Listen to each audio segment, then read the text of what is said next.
Welcome to Royal Daily Report, where we bring you the truth behind the palace walls.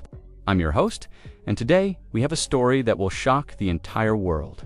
Please subscribe to Royal Daily Report and turn on notifications for breaking royal news you won't find anywhere else.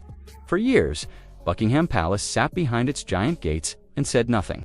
Not a whisper, not a comment, not even a hint of what it truly thought about Meghan, Harry, or their children. People wondered why the silence felt so heavy, why it stretched on even as interviews aired, documentaries dropped, and headlines exploded across the world. But the palace never blinked, never stirred. Until now. According to sources close to the institution, the palace has finally made its move quietly, calmly, and with a level of precision that sends a cold shiver through anyone who understands royal protocol. These aren't rumors. These aren't emotional reactions. These are prepared documents. Official papers said to already be sitting inside the palace archives, waiting for the final signature. Documents that will permanently remove Archie and Lilibet from the royal story. No prince, no princess. No future royal roles. No claim to the crown, just gone. If it sounds brutal, that's because it is. But the palace sees it differently. This allegedly is not punishment. It is not revenge. It is not anger. It is order. The crown is an ancient machine, and machines only move when something deep inside them demands it. And to understand why it finally moved now, why it waited years only to strike all at once, we have to turn the page backward. Make sure you're subscribed to Royal Daily Report as we reveal the shocking history behind this decision. Not a few years, not to 2018, or even to the day Harry and Meghan left royal life. No, we have to go back more than 100 years to the moment a king set rules in stone that would one day decide the fate of two children born in California. The 1917 rules in 1917, Europe was shaking. War filled the air, and kings everywhere feared losing control. King George V, Harry's great-great-grandfather, looked at the world and decided the monarchy needed protection. Not from armies, but from confusion. Who counted as royal? Who didn't? Who could inherit titles? And who had no right to them? It was messy. It was unclear. And the future of the monarchy was at stake. So King George V created a document called the Letters Patent of 1917, a plain, dry legal paper that carried the power to shape the royal family for generations. Inside this document were strict rules, not suggestions, not guidelines, rules. 3 of them would one day decide Archie and Lilibet's fate. Rule 1. The child must come from a legitimate royal bloodline. Rule 2. The child's birth must be recognized and recorded formally by the crown. Rule 3. The child must be connected to the Church of England through an official christening. No shortcuts. No exceptions. Not even for a prince's children. These rules weren't emotional. They weren't written out of anger or favoritism. They were designed to keep the royal bloodline clear and unquestioned. For more than 100 years, the monarchy followed this blueprint like clockwork. Every prince, every princess, every heir to the throne, until Harry and Meghan's children arrived. And the palace, according to insiders, began noticing that not all the boxes were being checked. That's where this story truly begins. Not with interviews, not with TV specials, not even with Meghan and Harry leaving royal life. It begins with the moment the crown compared the ancient rulebook to the records of a child named Archie Harrison, Mountbatten, Windsor, and found something it could not ignore. Archie's birth certificate mystery. When Archie was born in 2019, everything looked normal at first. There were smiles, announcements, celebrations around the world. For a moment, it felt like the royal family had welcomed a new chapter. But deep inside the paperwork, the official documents that quietly define royal history, something strange happened. On Archie's original birth certificate, Meghan's full legal name was listed: Rachel Meghan Markle. This is standard procedure. Birth certificates are legal records meant to be precise and permanent. But a few weeks later, something changed. Her name was removed, erased, gone, replaced with her royal title, Her Royal Highness, the Duchess of Sussex. Who ordered this? Why was it done? Why alter a legal document after it had already been filed? Stay with Royal Daily Report as we uncover more disturbing details. That's where the disagreement began. Meghan publicly suggested the palace forced the change. Palace aides, on the other hand, allegedly insisted Meghan and Harry requested it themselves. Neither side backed down. And while the world argued about who was telling the truth, the palace saw something different. An official record that was no longer clear. Birth certificates are not supposed to be pulled back and forth like press statements. They are the foundation upon which a child's legal and royal identity is built. And once doubt enters the record, insiders say the crown becomes uneasy. Because, to the monarchy, a single irregularity in the paperwork isn't just a mistake, it's a crack. A crack that, according to sources, would only widen when the couple welcomed their second child, a daughter born. Thousands of miles away from London and even further from the traditions that once shaped every royal heir. Lilibet's birth note palace involvement by the time Meghan became pregnant with her second child. Insiders say Buckingham Palace had already learned something important. Silence can speak louder than any statement. So, when Lilibet Diana was born in June 2021, the world expected the usual royal rhythm.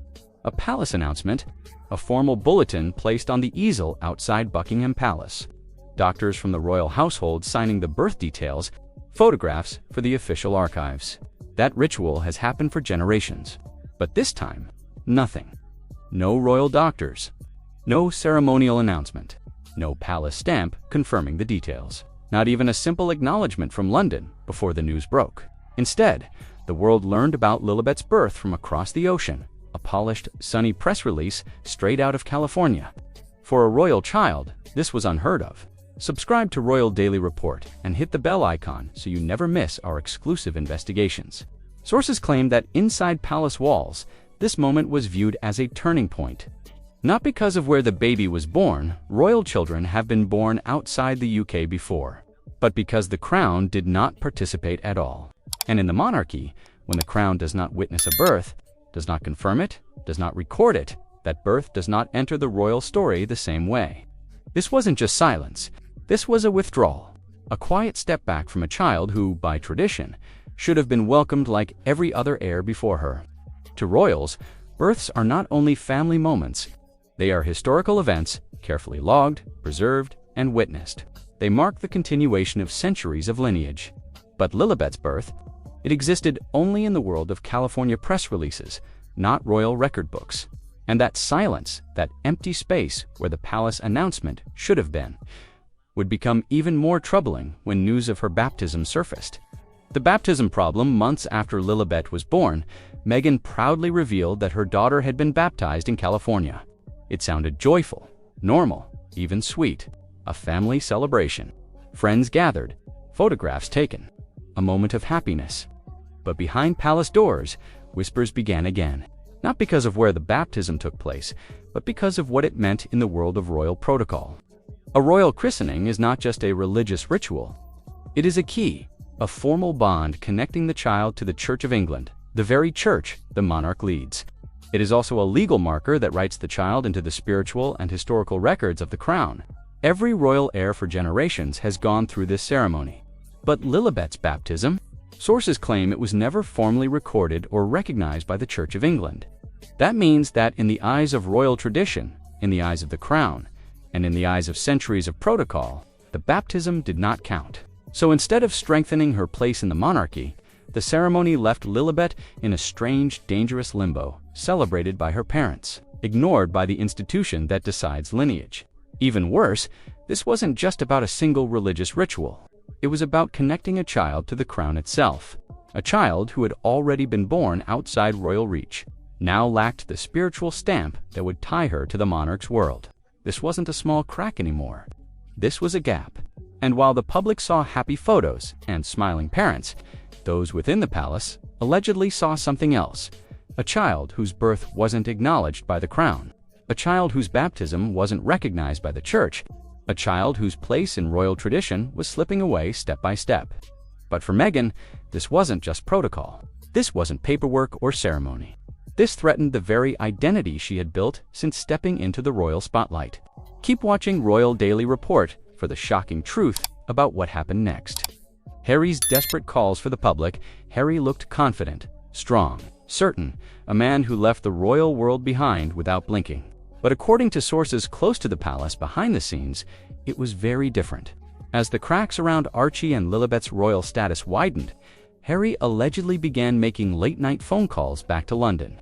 not as a rebel prince, not as a man fighting the institution, but as a father afraid that his children were being erased from the only history he had ever known. Insiders described these calls as emotional, strained, and sometimes panicked. Harry reportedly pleaded with the palace, "Please don't shut the door on them. They're still my children. This isn't about me. Don't take their birthright." He believed, deep down, that he could live in America, that he could give up duties, titles, public roles, and still protect his children's place in the Windsor story. But the palace didn't see it that way. One aide, according to whispers from the inside, answered Harry with a sentence colder than steel. "This is not about emotion. This is about order, lineage, and the future of the crown." Harry was raised in a world where the crown always came first, even before family. But hearing that truth aimed at his own children felt like the ground collapsing under him. He wasn't arguing anymore. He was begging. Yet nothing he said could change what was coming. The final move, and then the move happened. No warning, no announcement, no dramatic showdown. Just a quiet, calculated action from the heart of Buckingham Palace. The documents were prepared. The records were updated. The titles were removed. Prince Archie became just Archie. Princess Lilibet became just Lilibet. No ceremonial roles. No line of succession. No automatic security. No royal responsibilities. No place in the official history books that carry the Windsor story forward. It sounds small, just a name here, a title there. But in royal tradition, names and titles are everything.